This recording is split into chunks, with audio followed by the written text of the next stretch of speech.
ഈ electronics ബോർഡുകളുടെ trouble shooting അത്ര എളുപ്പമുള്ള പരിപാടിയല്ല. അതുകൊണ്ടാണ് നമ്മുടെ ഈ ഒരു സോഫ്റ്റ്വെയർ. അപ്പോൾ ഇത് വെച്ചിട്ട് നമുക്കൊരു കമ്പാരിസൺ മെത്തേഡിൽ നമുക്ക് ഇത് കണ്ടുപിടിക്കാൻ പറ്റും. അതായത് സർക്യൂട്ടിൻ്റെ കുറച്ച് ഫോൾട്ടും കാര്യങ്ങളും കുറച്ചൊക്കെ ഐഡിയാസ് ഉണ്ടെങ്കിൽ കണ്ടുപിടിക്കുക. അതെങ്ങനെയാണെന്ന് ഞാൻ കാണിച്ചു തരാം. ഓംറോൺ PLC വന്നിട്ടുണ്ടായിരുന്നു, ഇതൊരെണ്ണം.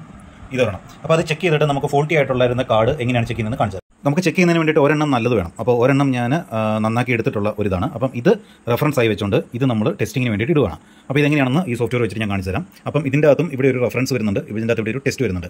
ഇത് ശരിക്കും ചെയ്യുന്ന ഈ സോഫ്റ്റ്വെയർ ചെയ്യുന്നത് എന്താണെന്ന് വെച്ചാൽ ഇതിനൊരു സർക്യൂട്ട് ഉണ്ടല്ലോ. അപ്പോൾ ഈ സർക്യൂട്ടിൽ ഇക്വലൻ്റ് സർക്യൂട്ട് ട്രേസ് ചെയ്തിട്ട് ആ ഇക്വലൻ്റ് സർക്യൂട്ട് ഇവിടെ പ്ലേസ് ചെയ്യും വിത്ത് വാല്യൂസ്. നമ്മൾ പ്രത്യേകം ശ്രദ്ധിക്കുക, ഇതിൻ്റെ അത് ഗ്രൗണ്ട് റെഫറൻസ് മാത്രമേ നമ്മൾ കൊടുക്കുന്നുള്ളൂ. അപ്പോൾ ground reference with respective to ground ആണ് നമ്മൾ ചെക്ക് ചെയ്യുന്നത്. അപ്പോൾ നമ്മൾ ഓരോ കമ്പോണൻസുകളിൽ നമ്മൾ ഇപ്പോൾ ഫോർ എക്സാമ്പിൾ നമ്മളിപ്പം ഈ ഒരു IC ഇതൊന്നും ശരിക്കും മൾട്ടിമീറ്റർ നമുക്ക് ചെക്ക് ചെയ്യാൻ സാധിക്കത്തില്ലോ. അപ്പോൾ ഈ ICയുടെ ഫസ്റ്റ് പിൻ നമ്മൾ റെഫറൻസിൻ്റെ എടുത്തു, അതേപോലെ തന്നെ ഇപ്പം ഇതിൻ്റെയും എടുക്കുകയാണെന്ന് വിചാരിക്കുക.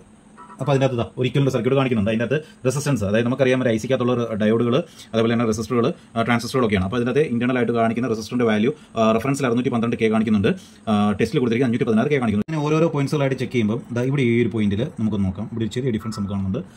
നോക്കൂ, അവിടെ നമുക്ക് റെസിസ്റ്റൻസ് ആയിട്ട് കിട്ടുന്നത് 690K ആണെങ്കിൽ ഇപ്പോഴത്തെ റെഫറൻസിൻ്റെ അവിടെ നമുക്ക് റെഫറൻസ് അല്ല, സാമ്പിൾ നമ്മൾ ചെക്ക് ചെയ്യുന്നതിന് അവിടെ കിട്ടുന്നത് 1.57 മെഗാ ഓം കിട്ടുന്നുണ്ട്.